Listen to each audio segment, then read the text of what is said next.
I remember the Airbnb listing clearly. It was a remote cabin, isolated with no neighbors for miles, advertised as perfect for a group. We were 8 people, all friends looking for a quiet weekend away from the city. The house had enough bedrooms, a spacious living area, and a large kitchen. The surrounding woods promised privacy, and that was exactly what we wanted. The host had messaged me twice before our arrival with one specific rule: do not enter the lower crawl space. I didn't question it at the time. The tone seemed casual but firm. We arrived in the late afternoon on a crisp fall day, the air dry and cool, the leaves just turning. The driveway was long and uneven, lined with pines and oaks, and the cabin itself was older than the photo suggested, with weathered wood siding and a pitched roof that sagged slightly in the middle. Inside, the house smelled faintly of dust and aged pine. Everything was clean, though it had the faint must of being closed up for a while. The furniture was basic but comfortable, and the walls were bare except for a few landscape prints. The crawlspace door was in the corner of the kitchen, a small wooden panel with a latch. I glanced at it the first day, mostly out of curiosity, and noticed it seemed to be set off slightly from the rest of the wall. That night, after we had unpacked and settled in, someone brought up the rule about the crawlspace. The mention of it was casual, like we were all aware it existed but never thought much about it. I remember the way the others' eyes flicked toward the door when it was mentioned. By the next morning, my curiosity had grown. I lingered near the door when the group was outside exploring the property. The panel looked small from the outside, but when I unlatched it, I realized it was deeper than it seemed. I called over a couple of friends, and one by one we ducked inside. The crawl space was not the cramped space I had imagined. The ceiling was high enough to stand, the air cool and dry, carrying a faint earthy smell. The floor was packed dirt. As our eyes adjusted to the dim light, we saw the support beams and immediately noticed the notches carved into them. Hundreds of marks, grouped in 4s with a deeper 5th cut after each group, ran along every beam we could see. We counted quietly at first, half expecting a joke or a pattern we might recognize, but there was nothing familiar about it.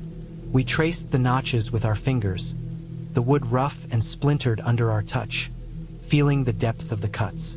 The further we went, the tighter the feeling in my chest became. None of us said anything. We just looked at the patterns and moved slowly, almost reverently, through the space.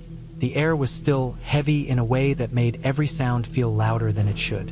We returned to the main house before noon, but the image of the crawlspace stayed with me. The notches, the deep cut after every set of 4, seemed purposeful.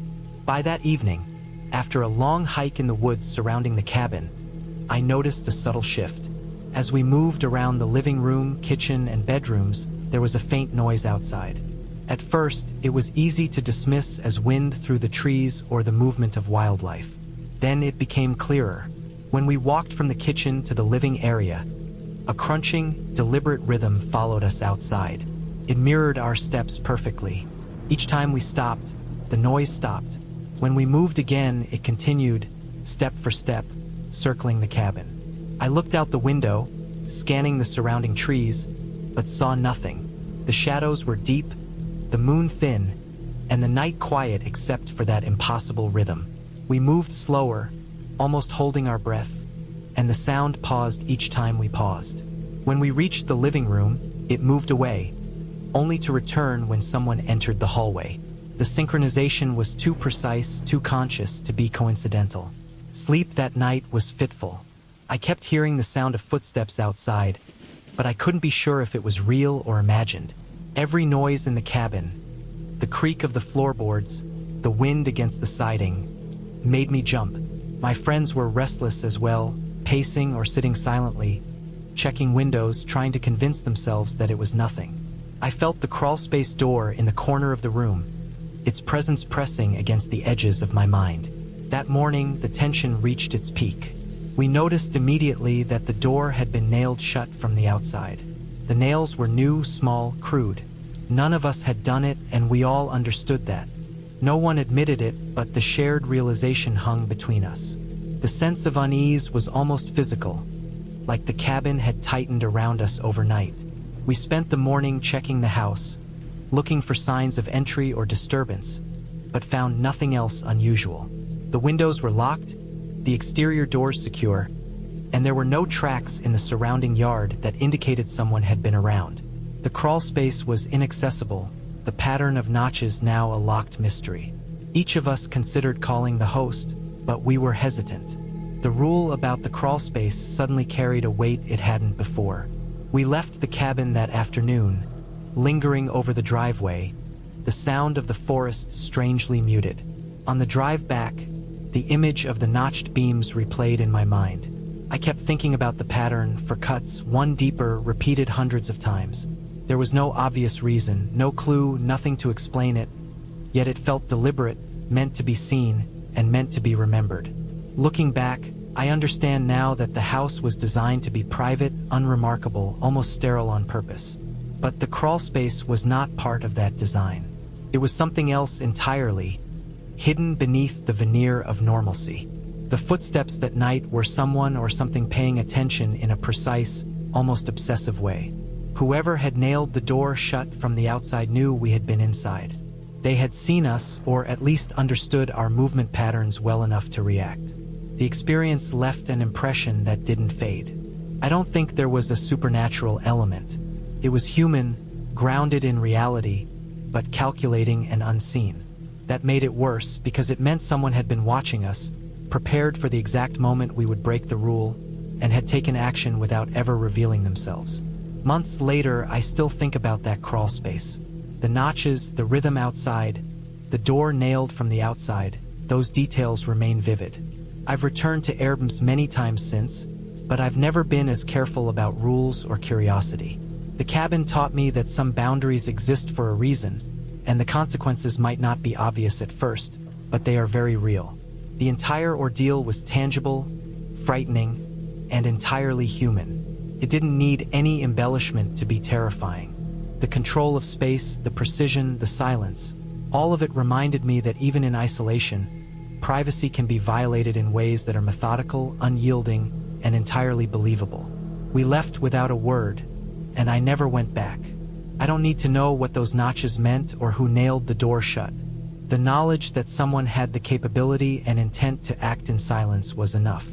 The memory of that weekend remains as clear as the moment I first saw the crawl space, and it will always remind me that some spaces are not meant to be entered, and some rules are written with more understanding than we will ever have.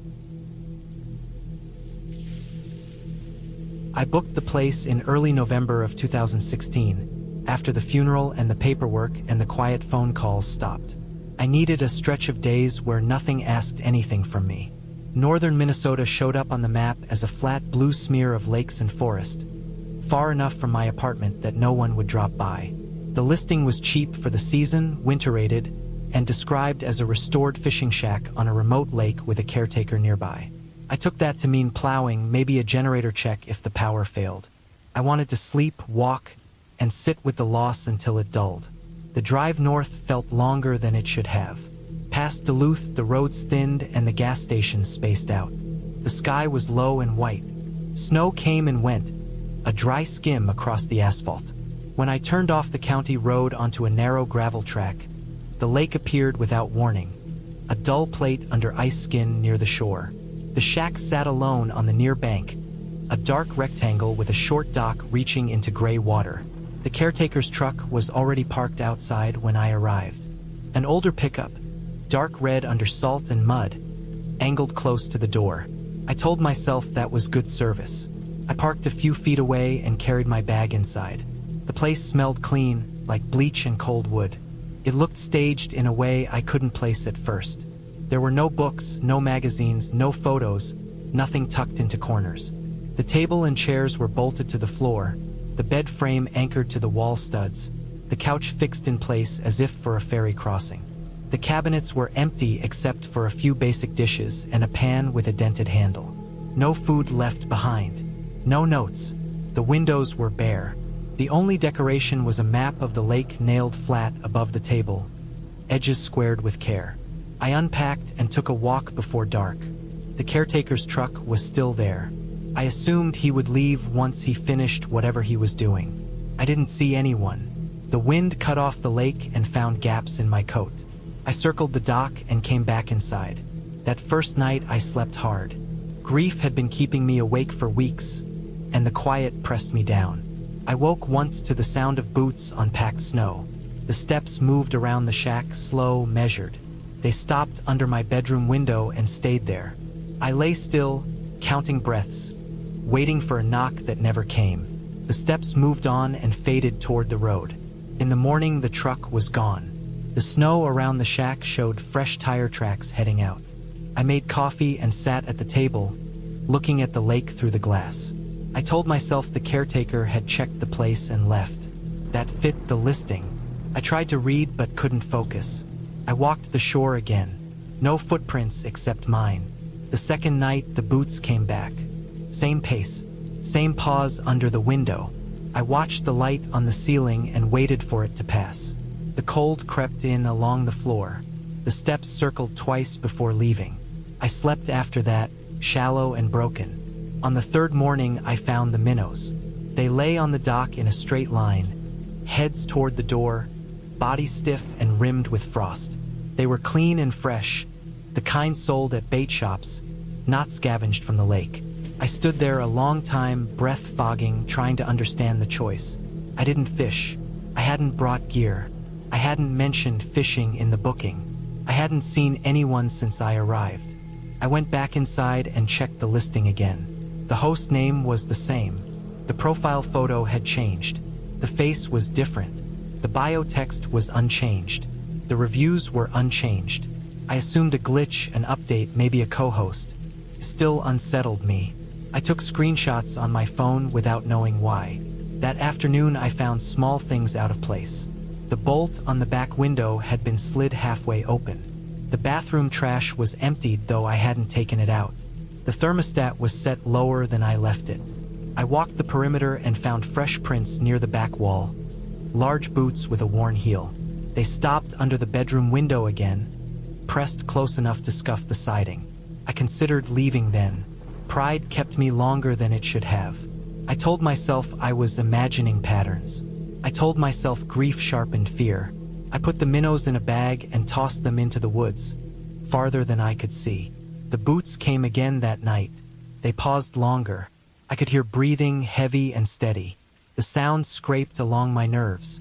I stayed still until the steps moved away. When I checked the door in the morning, the deadbolt showed a new scratch near the plate. I packed. I didn't try to be quiet. I loaded the car and left a note on the table saying I was ending the stay early. I drove out as the sky darkened and didn't stop until I reached a town with lights. At home, I contacted the platform and reported everything. They responded with a polite message and asked for details. A day later, they told me the caretaker handled maintenance only and lived nearby. They said the host denied entering the cabin during my stay. They refunded part of the booking. Weeks passed. The edge of the experience dulled, then sharpened again when I got an email from a local paper I subscribed to for obituaries. A short item mentioned an arrest in a rural lake area north of where I stayed. A caretaker had been charged with stalking and burglary related to several short-term rentals. He had access keys, changed listings when owners rotated, and used the stays to watch people who booked alone. He left bait and fish to test reactions and to mark routines. The article mentioned a red pickup. I sent the screenshots and my notes to the reporter and the platform. They replied with thanks. The listing disappeared. The ending came later when I understood why the place felt staged. I learned from the reporter that furniture had been bolted down after an earlier incident where a renter moved things and found a crawl space access hidden behind the couch. The caretaker had used it to enter without leaving tracks. After complaints, the owner had secured the space and hired the same man to watch the place. I think about the boots sometimes when I can't sleep. I think about the straight line of minnows pointing toward the door, a simple signal meant to say I was being seen. I think about the map on the wall, nailed flat, and how nothing in that room belonged to anyone who stayed there. I didn't go for quiet. I went to be alone. I learned there is a difference. I rented the house for what was supposed to be a custody weekend that never happened. I arrived late on a Friday afternoon, the sky low and gray, the air heavy with the smell of rain still lingering from earlier showers. The house was set back from the street, tucked behind a row of trimmed hedges, and it gave off an impression of careful neutrality.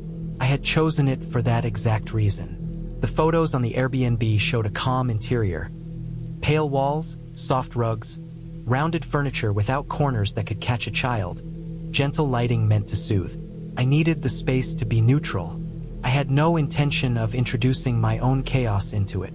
My son was supposed to be there, and I wanted a weekend free of distractions, a weekend that would let him feel safe and not on edge, away from the noise of our lives. The door opened with a soft click. Inside, the house smelled faintly of citrus and something floral, not overpowering, just clean. The carpet was thick and soft underfoot, the kind that swallowed sound. I walked through the room slowly, touching the smooth surfaces, testing the quiet. The house was too still, the kind of quiet that felt almost deliberate, as if it had been arranged to make everything easier to control. I noted the family photos on the walls immediately. They were face down. At first, I assumed the host had simply forgotten to flip them back after cleaning. I had never seen photos deliberately placed that way in a rental, but I let it go. They didn't bother me. I carried my bags through the hallways, checking the bedrooms, the kitchen, the living room. Everything was arranged with care, almost obsessively so. The lights were dimmed in a way that softened the edges of the furniture. Every rug was perfectly aligned. Every pillow was plumped. The house felt like a space designed to remove tension. I unpacked my bag and set out some clothes in the bedroom I would sleep in. I left my son's things in the corner of the room I would have set up for him. I stared at the blank walls for a moment, feeling the weight of his absence, and then tried to push it aside. I had brought snacks, a few toys, the weekend packed neatly into suitcases that now seemed absurdly large for one person. I made some tea in the kitchen and carried it to the living room, placing the cup on the coffee table. The room was quiet except for the soft hum of the refrigerator. I settled into the couch, listening to the sound of the rain dripping slowly from the eaves outside. It was peaceful in a way, too peaceful, like a painting I could step into but never leave. Night came and the house changed. The lights I had left on created long shadows across the floors and walls. The air smelled cooler, heavier somehow, carrying the faint odor of wood and the faintest trace of something else, metallic, maybe from the plumbing or the heating system. I went to bed early, trying to sleep, but I couldn't ignore the feeling of being watched, the sensation crawling along the edge of my awareness. Around 2 in the morning, I woke abruptly. There was a sound, subtle at first, then unmistakable. Someone breathing. Close. Too close. Not a distant noise or an echo, but a breathing that felt pressed against the side of my face. I froze, muscles tight, eyes wide in the dark. The sound was sharp and deliberate, a rhythmic inhale and exhale that I could feel rather than hear. I sat up slowly, looking around the room, listening. Nothing moved. There was no one there. I checked the door, the windows, the closet, every corner I could see. I was alone. The sound stopped, but the sensation lingered, like a weight pressing against the back of my skull, cold and unrelenting. I lay back down with my eyes open, my ears straining for the faintest echo of it, until exhaustion finally pulled me into a shallow, restless sleep. Morning arrived with the gray light of early spring filtering through the blinds. The room felt different, quieter in some ways, more exposed in others. I noticed immediately that the photos were no longer face down. They were upright, perfectly framed and centered on the walls. I stood there, staring. Each photo showed a woman and a young boy, posed in rooms I recognized instantly. The living room, the kitchen, the hallway where I had walked the night before. The boy wore a jacket that made my stomach turn. It was the same jacket my son had worn the last time I saw him.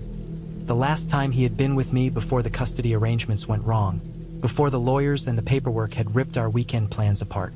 I felt my chest tighten. Every instinct in me told me to grab my things and leave immediately. I walked from room to room, examining the photos in detail. The woman looked normal enough, smiling gently at the camera, but the boy, my son, his presence there felt like a mistake, a trap, a message. The rooms in the photos matched the house exactly. Every corner, every rug, every piece of furniture was identical to what I was seeing in real life. I didn't speak, didn't cry, didn't move except to gather my bags. I couldn't think past the images. I could only act. I packed quickly, methodically, my hands shaking. I didn't bother with neatness. I shoved clothes into suitcases, grabbed my keys, and left without turning on any lights. The quiet street outside was empty. The rain had stopped, but the pavement still reflected the dim light of a sun that hadn't fully risen. I drove without thinking, following the road out of the neighborhood, past the hedges, past the carefully neutral houses that were all silent witnesses. I didn't look back. I didn't slow down. I only focused on putting distance between me and that house, between me and the photographs, between me and the breathing that had felt so close, so tangible. Later that day, I received a message from the host. They asked why I had moved the photos. Their tone was polite, neutral, almost careful. I didn't respond. I couldn't explain that I hadn't moved anything, that I hadn't touched a single frame, that the images had changed while I slept, that the boy in the jacket was my son, in a space that mirrored my own experience and my own home. I deleted the message and tried to put the entire weekend behind me, though I knew I never would. I knew I would remember the neutral walls, the soft rugs, the quiet street, and the boy in the jacket every time I closed my eyes. The house existed, I knew that, but it existed in a way that no one else could understand. It had been ordinary when I arrived and impossible when I left. That weekend had never happened, not in the way I had planned, not in the way the world should have allowed. The house was quiet, precise, and neutral, but it had kept its own secret, one that I had stumbled into alone. I never returned, and I never will. The memory of the photos and the boy wearing that jacket remains with me, sharp and clear, a warning I can't explain, a weekend I can't reclaim. I booked the cottage because it was the only place open during a winter storm. The forecast had called for heavy snow and high winds, and by the time I made the reservation, every nearby inn and hotel was fully booked. The listing was sparse. Just a few photos showing a small, old stone cottage surrounded by thick pine forest. The host lived abroad, according to the profile, and he was only available through the messaging system. That fact alone made me hesitate for a second, but the price was low and the reviews, though few, were uniformly positive. I packed the essentials, loaded my car, and drove through worsening weather until the gravel road leading to the property disappeared under thick layers of snow.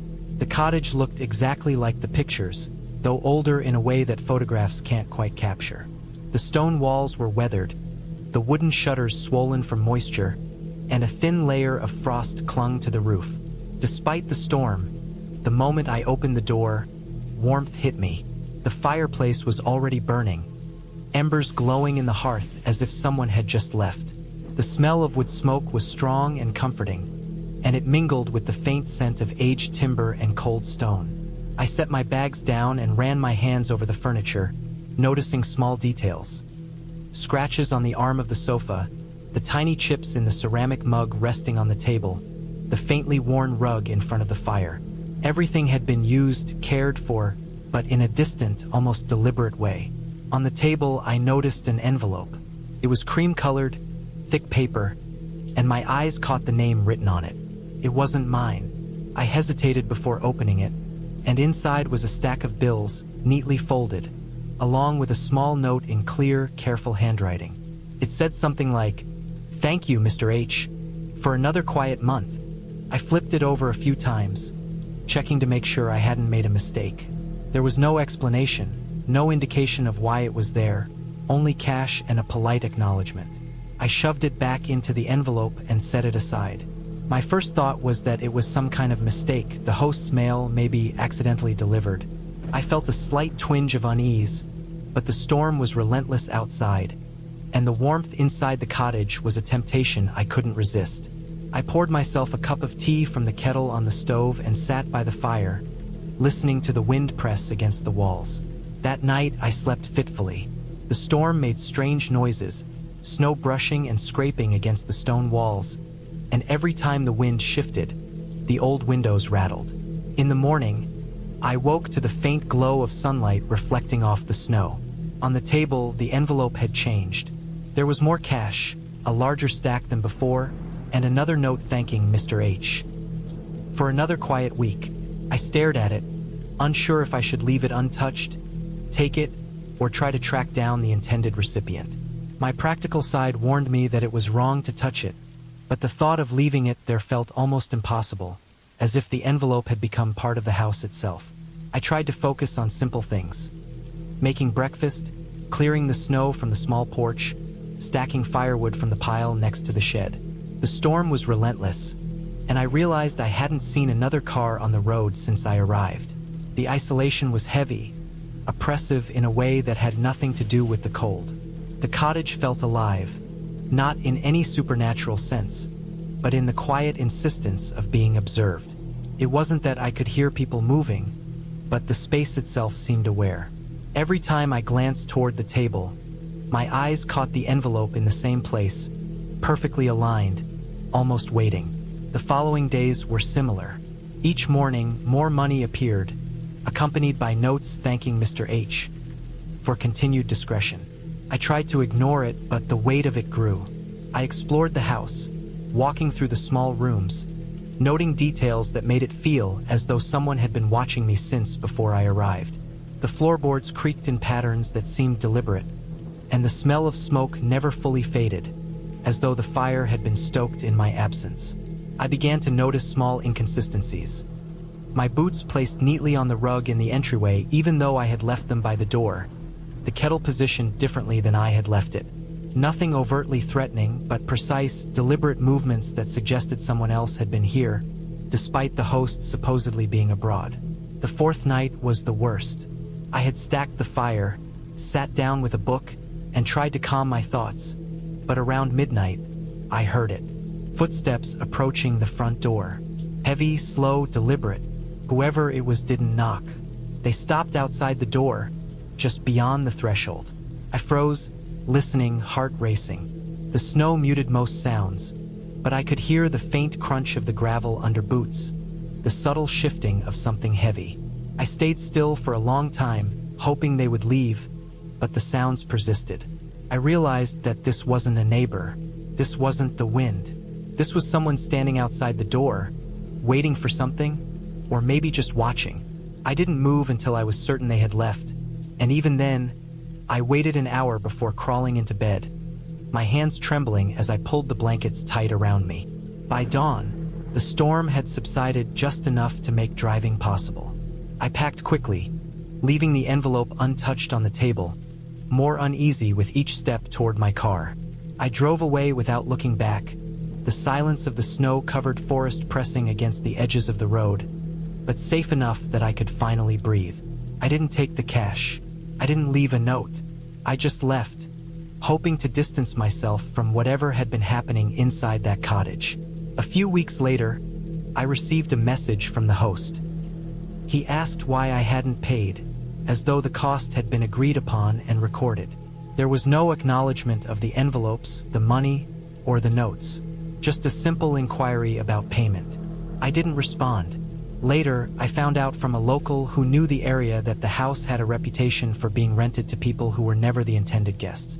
The original occupant, Mr. H., had been absent for years, living abroad and leaving the cottage largely in the care of whoever happened to rent it.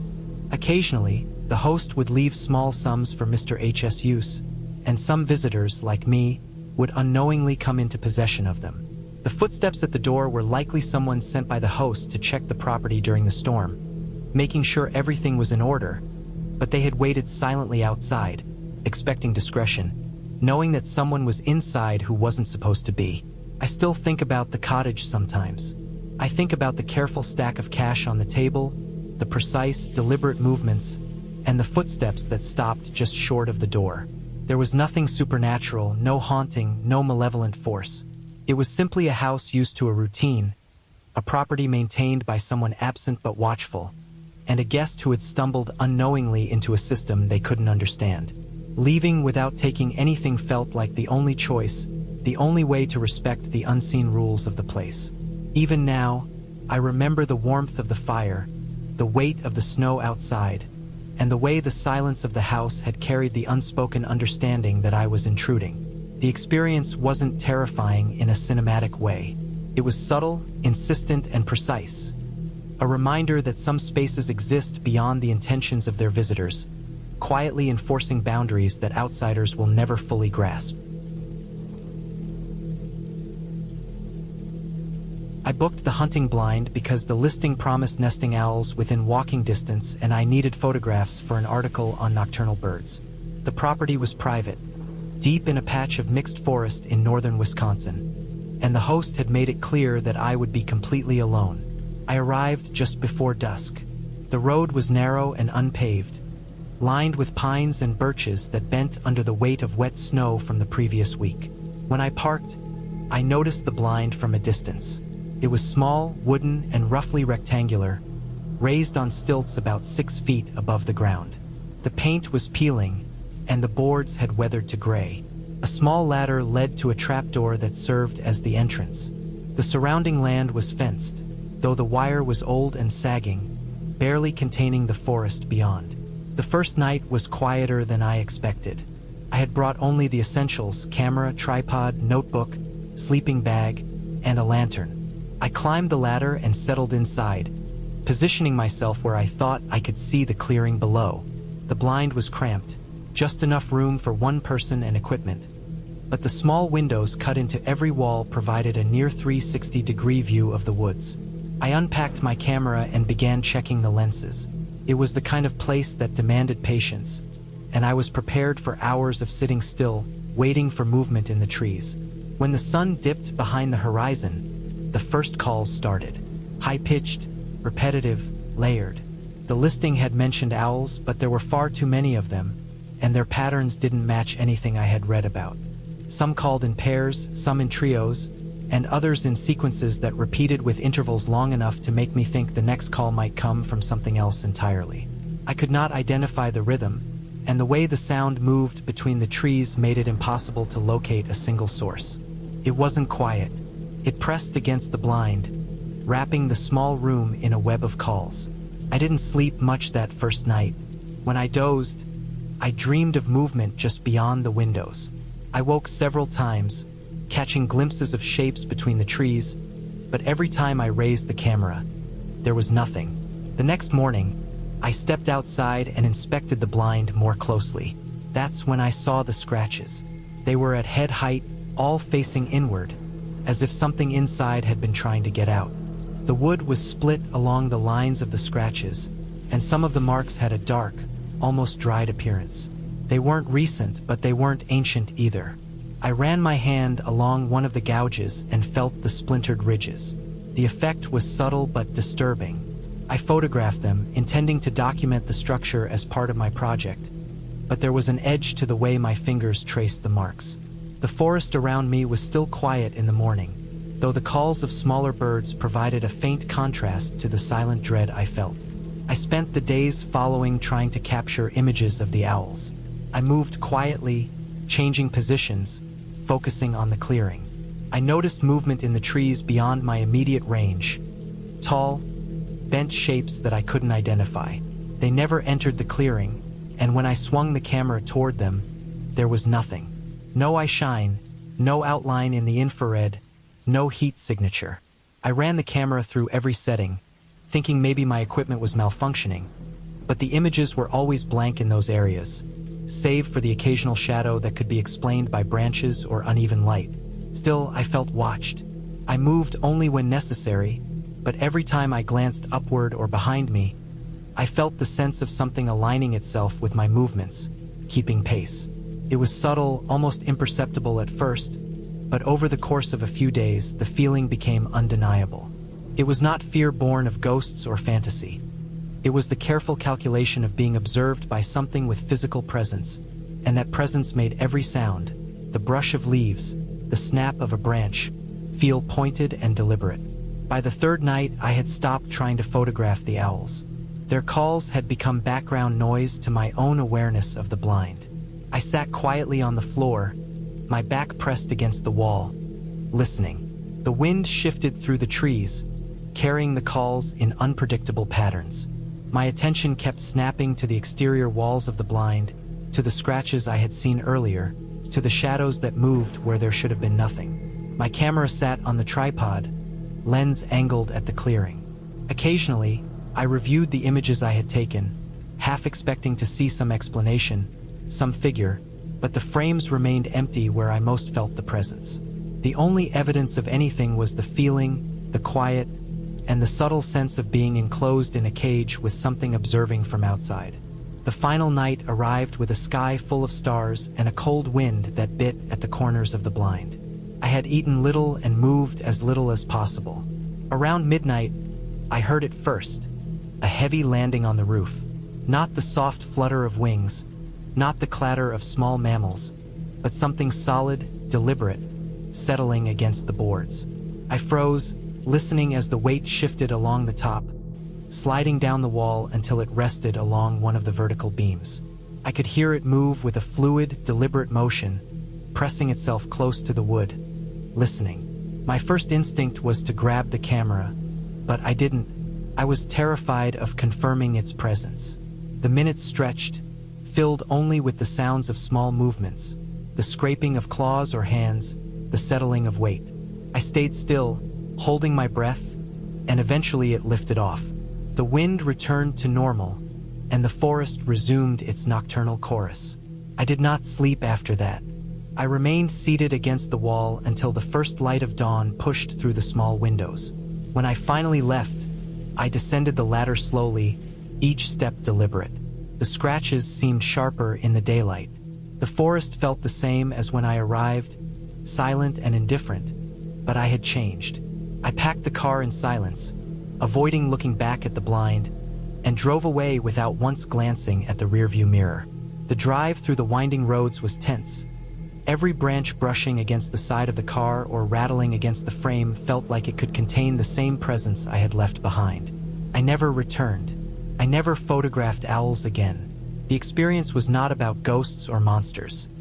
It was about the undeniable, physical reality of being observed, and the quiet terror that comes from recognizing that some presences in the natural world are beyond easy understanding. I told myself it could have been a bear or an unusually large bird, something explainable, yet the weight of it, the way it had pressed against the blind, watched my every move, slid down the roof, was enough to make the lens in my hands useless. I published my article with older photographs, no reference to the trip. The blind remains in my memory, and in my nightmares, precise in detail, as if the forest itself remembered me as a visitor it had watched carefully and then released. From that trip, I learned that not every wilderness experience is about capturing beauty. Sometimes it is about recognition, recognizing the limitations of control, the fragile boundary between observer and observed, and the fact that some places demand that you leave your curiosity at the door. The Airbnb listing is still online, still promising owls and solitude. I never checked the host's name, never returned, and never will. Some things I realized are better left in the forest. We booked the place for our anniversary because the photos looked unreal and the price was lower than anything else with that kind of view. Red rock cliffs rising straight out of the ground, a house that looked half-buried, skylights cut into stone, and a description that promised total seclusion. The reviews were full of praise, written in similar voices, calm and almost careful. People mentioned quiet, stars, and a strange sense of being watched that somehow did not feel dangerous. That phrase appeared more than once. It stood out because nobody explained it. The drive out from Sedona took us along a narrowing road that turned to packed dirt. The red dust coated the car and dulled the paint. Cell service dropped before we reached the property. The final stretch cut through juniper and low brush, then opened into a shallow bowl of rock. The house sat pressed into the cliff face like it had grown there. There was no rear wall. The living space ended where the stone began. The rock curved inward and became the back of the house itself. The front door was steel, heavy, and flush with the stone. Inside, the air was cool and dry. The temperature felt managed without obvious vents. The floor was polished concrete that followed the slope of the rock.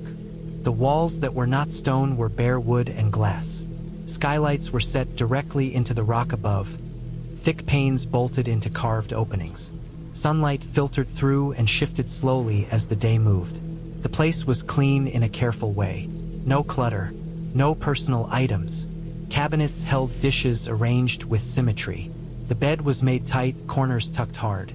The bathroom smelled faintly of bleach. It felt less like a vacation rental and more like a showroom that someone forgot to close. That first evening we walked through every room. Our footsteps sounded wrong. Each step had a delayed copy that came a fraction of a second later, softer and deeper, like pressure traveling through hollow space. At first I assumed it was echo from the stone, but the timing stayed too consistent. Step, then the second sound, always late, always from below. When we stopped, it stopped. My girlfriend tried to lighten it by referencing local stories. I did not react. I grew up near places like this. I knew the kinds of things people blamed when they could not explain a sound. I also knew most of those sounds came from simple causes that nobody wanted to look at too closely. That night the house settled. The rock cooled. Air moved through the space in slow breaths. I lay awake and tracked the sounds. The delayed footsteps came back when one of us shifted weight. There was also a low thrum that came and went, not mechanical, not rhythmic, more like pressure equalizing. It seemed to come from the stone itself. In the morning, I stepped outside and walked the perimeter. The house was built into a shallow cut in the cliff. Tool marks were visible where the stone had been carved away. Some were clean and straight. Others were rough, as if done by hand without precision. I noticed narrow slots cut into the rock near ground level and higher up near the skylights. They looked intentional, too regular to be erosion. They were dark inside and angled downward. Back inside, while my girlfriend showered, I opened the Airbnb app and sorted the reviews by oldest first. The earliest ones were different, shorter, less polished. One mentioned the previous owner by name and said he had designed the house himself. Another said he disappeared not long after finishing it. The word disappeared was used plainly, without drama. A later review mentioned modifications to improve airflow, described as entry points carved into the rock. That phrase felt wrong. Airflow did not need entry points like that. The newer reviews avoided specifics. They focused on mood, on feeling, on how safe they felt despite being watched. I closed the app and set the phone down. We spent the day hiking and came back at sunset. As the light faded, the house changed. The stone walls released heat. The air began to move with more force. A steady wind came from inside the walls, not from cracks around windows or doors, but from the stone itself. Carried a dry, mineral smell. Dust shifted along the floor in thin lines that pointed toward the rock. The delayed footsteps returned, louder now. When I walked across the living room, the second set followed, closer. The sound felt deeper, as if coming from beneath the slab. I knelt and pressed my palm to the floor. It vibrated faintly. I went back outside with a flashlight. The slots in the rock were breathing out air. Warm, steady, strong. I traced one with my fingers and felt smooth edges where the stone had been cut and then worn by movement. The slots lined up with the interior floor plan. They were not random. They formed a system. Inside again, I moved furniture. The couch scraped across the floor and the delayed sound came from directly below it. I pulled back a rug near the stone wall and found a seam in the concrete. It was thin, almost invisible, filled with fine red dust. I brushed it away and uncovered a metal handle set flush with the floor. The handle lifted with effort. The slab rose enough to reveal a narrow gap. Air rushed out, louder now. The smell intensified. Below was a cavity cut into the rock, tall enough to crouch. The walls were rough stone with sections smoothed by repeated contact. A series of narrow tunnels branched off, angled upward and downward. They followed the contours of the house. I could see light from the skylights filtering down through cracks. The delayed footsteps made sense now. Sound traveled through the tunnels and reached me late. The wind came from pressure differences between openings at different heights. The system worked too well to be accidental. I shined the flashlight deeper and saw marks in the stone where hands had rested. I saw scuffs where boots had passed. This was not abandoned. It was maintained.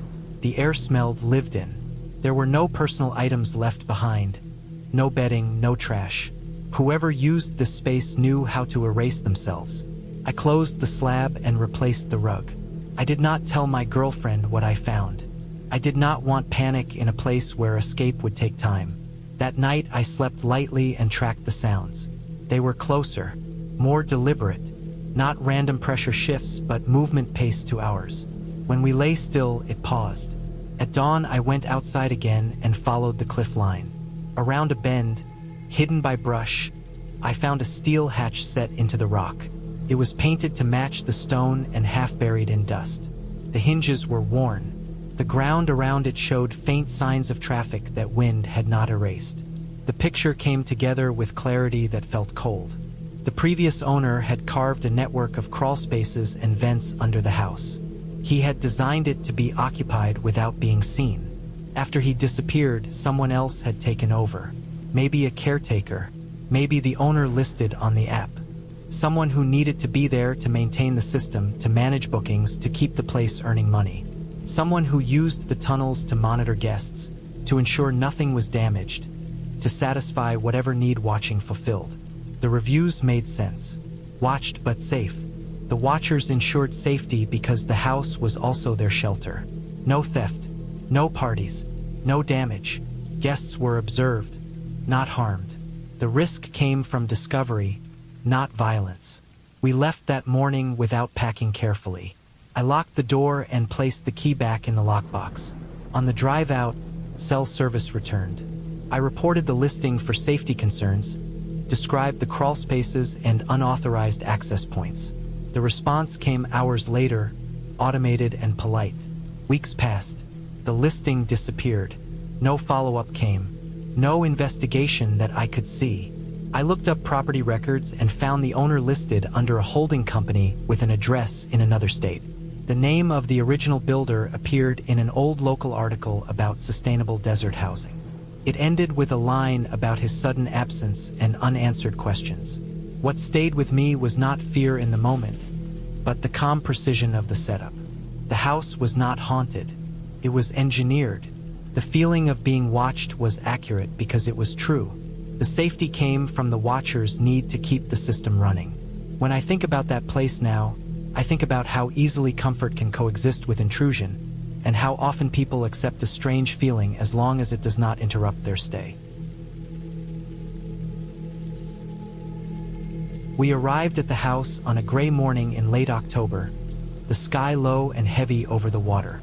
The air smelled of salt and decaying seaweed, sharp enough to sting the nose, and the wind carried a steady chill that forced our jackets tight.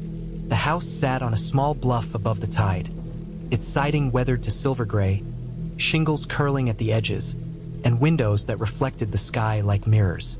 It had been on the listing as coastal retreat with private access, and in photographs it looked charming in a lonely sort of way. We booked it because it overlooked the bay where we planned to scatter our father's ashes.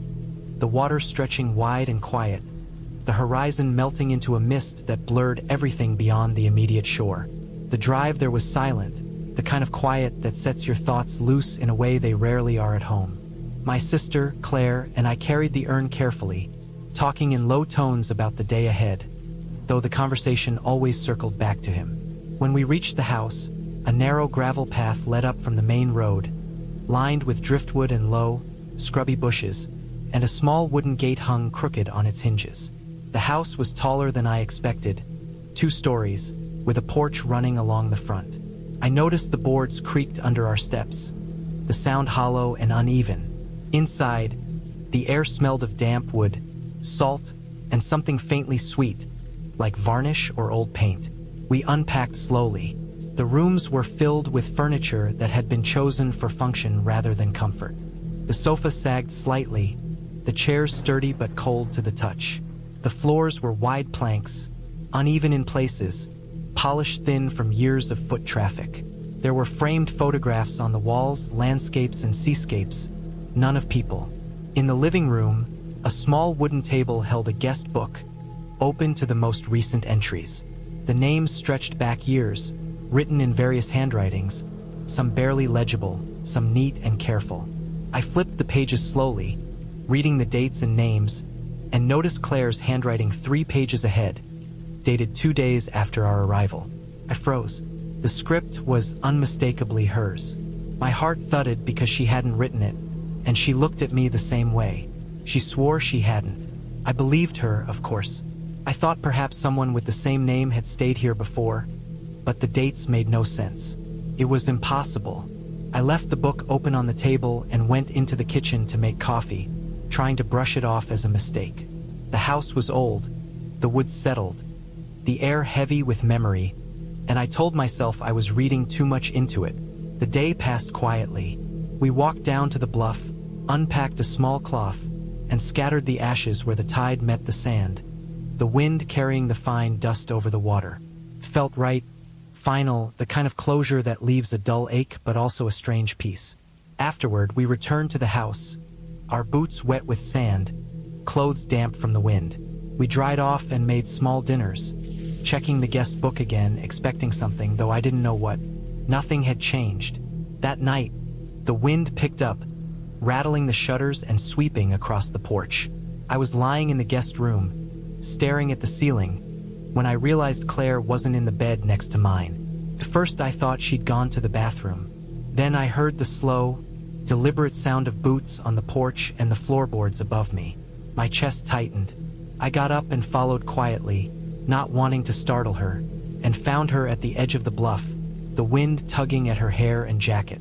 She stood perfectly still, facing the water, whispering our father's name. The ashes had been scattered hours ago, but she murmured it again and again. Her eyes were wide open, unfocused, and her lips barely moved. I reached her slowly, touched her shoulder. She didn't flinch.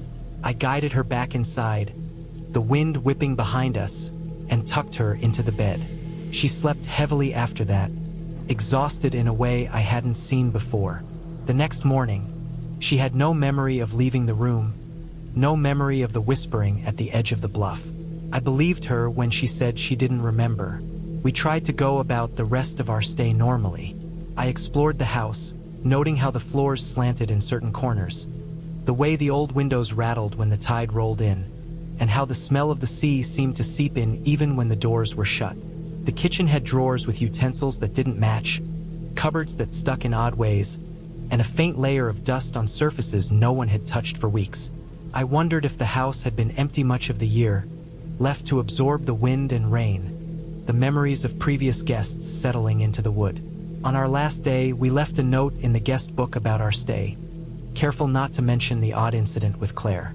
We walked the bluff one last time, looking at the water, listening to it move against the rocks. There was a clarity in the cold air, a sharpness that made everything feel alive. We returned to the house, packed our things, and locked the door behind us. Weeks later, I emailed the host, explaining the strange event with Claire. The reply was measured and polite. The host said the house sometimes gets ahead of people. They apologized for any discomfort, framed it as a quirk rather than a danger, and thanked us for staying. I didn't push for further explanation. I didn't need it. I understood in a way that the house carried its own rhythm, its own sense of time. It was old, isolated, and full of accumulated traces of people who had been there before. For a house that had overlooked the water for decades, it made sense that it could act in ways we didn't expect. The memory of that night remains vivid.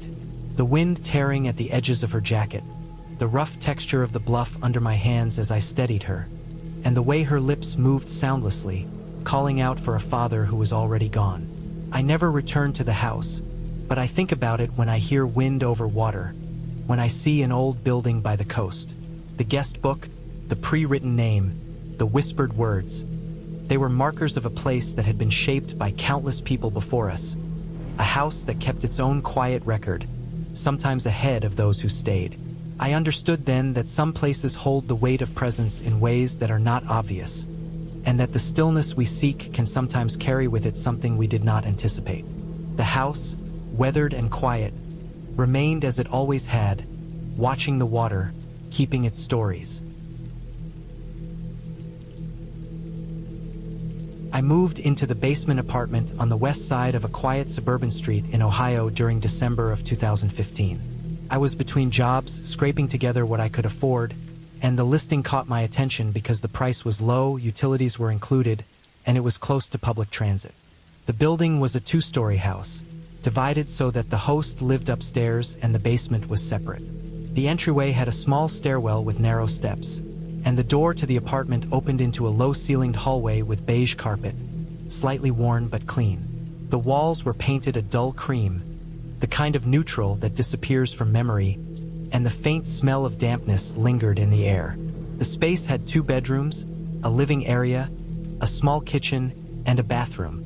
The host met me briefly when I arrived, friendly but quick, and warned me about the second bedroom. He said it settles, and I assumed that meant it had some minor structural issues or an uneven floor. He told me not to use it, and I agreed without pressing, feeling lucky to have a cheap place that included utilities.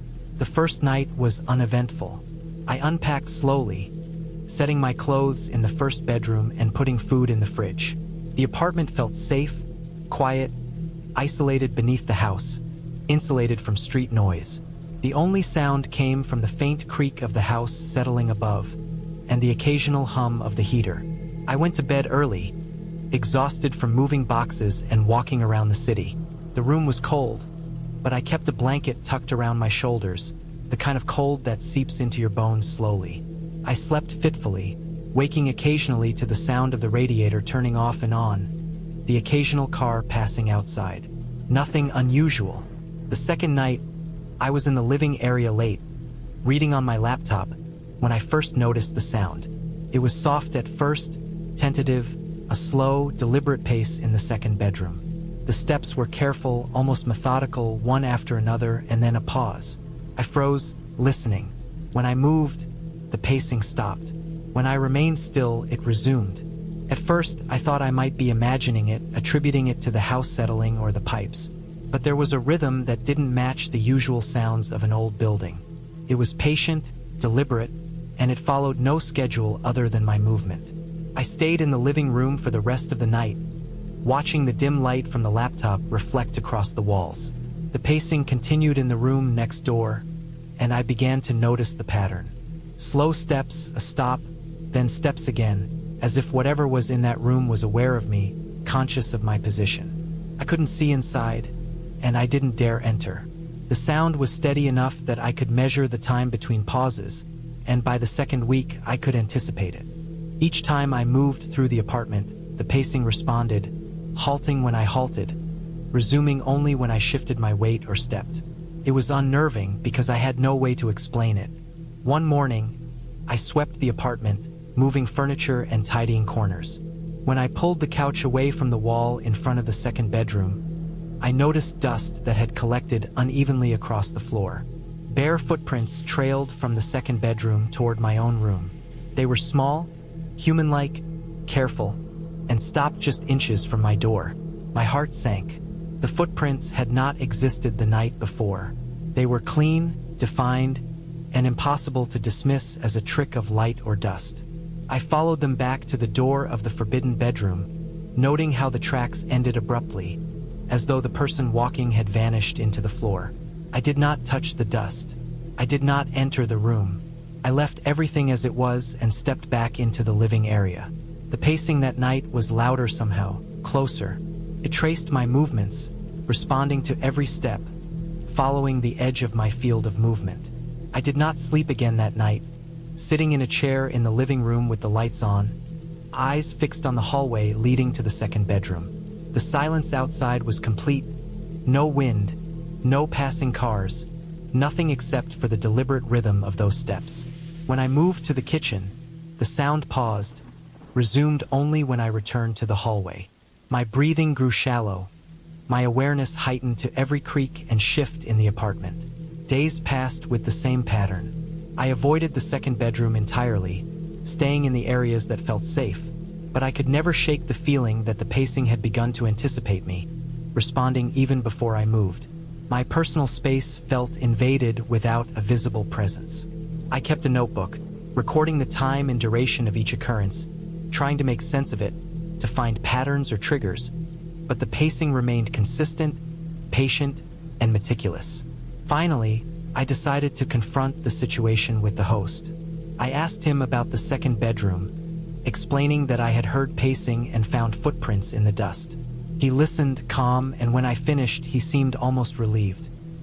He said that it was back down there again, as though he had been expecting it. There was no anger, no alarm, just a quiet acknowledgement. I did not press for further explanation. The weight of his reaction suggested that he knew more than he would say, that the second bedroom had a history I was not meant to fully understand. I left the apartment 2 weeks later, moving into another place further from the city center. I did not enter the second bedroom again, and I never went upstairs to speak with the host in person. Looking back, I understand that the situation was entirely real and grounded in human action. There was no trick, no supernatural element, no anomaly in the building structure. Someone or something associated with the apartment was active in that space, responding to my presence in a deliberate, patient way. The footprints in the dust and the pacing were evidence of careful observation, repeated action, and knowledge of how I would move. I do not return to that neighborhood. I do not contact the host. I cannot explain why the room settled in the way he described or why the pacing was so precise. The experience taught me that some warnings are literal, not metaphorical, and that human behavior can be calculated in ways that are both invisible and unnerving. The apartment itself was unremarkable, clean, and ordinary, but the second bedroom carried a weight I could not ignore. The lesson remains clear. Some spaces have rules for a reason, and some boundaries are watched. The reality is human, entirely believable, and far more unsettling than any imagined threat. The footprints and pacing remain in my memory, detailed and precise, a record of something deliberate, careful, and entirely present within the walls of that basement apartment. I found the cabin on an early rental website, one of those bare-bones listings that required a phone call and cash payment. There were no photos, no reviews, only a short description. Log cabin on private land, secluded, cash only. I called and arranged a weekend stay, exchanged cash on arrival, and was handed a single key. The directions were precise but unremarkable. Turn off the main road, follow the dirt track for a mile, and the cabin would be on the left. The road was rutted and narrow, the kind of track that seemed to vanish if you blinked, lined with pines and oaks that bent low over the path. By the time I reached the cabin, the sun was dipping behind the trees, and the shadows stretched across the clearing in long, uneven lines. The cabin was simple, unpainted logs with chinking that had aged to a dark gray. A stone chimney rose from one side, and the small porch sagged slightly under years of use. There were no lights, no signs of modern technology beyond the door lock and the small wood stove inside. I carried my pack into the main room, which was sparse. A table for chairs, a bed in one corner, and a small kitchen counter against the far wall. On the table lay a leather-bound ledger, thick and heavy, with yellowed pages. I opened it, expecting some kind of welcome note, and found something else entirely. Each page had a name, a date of arrival, and a departure date.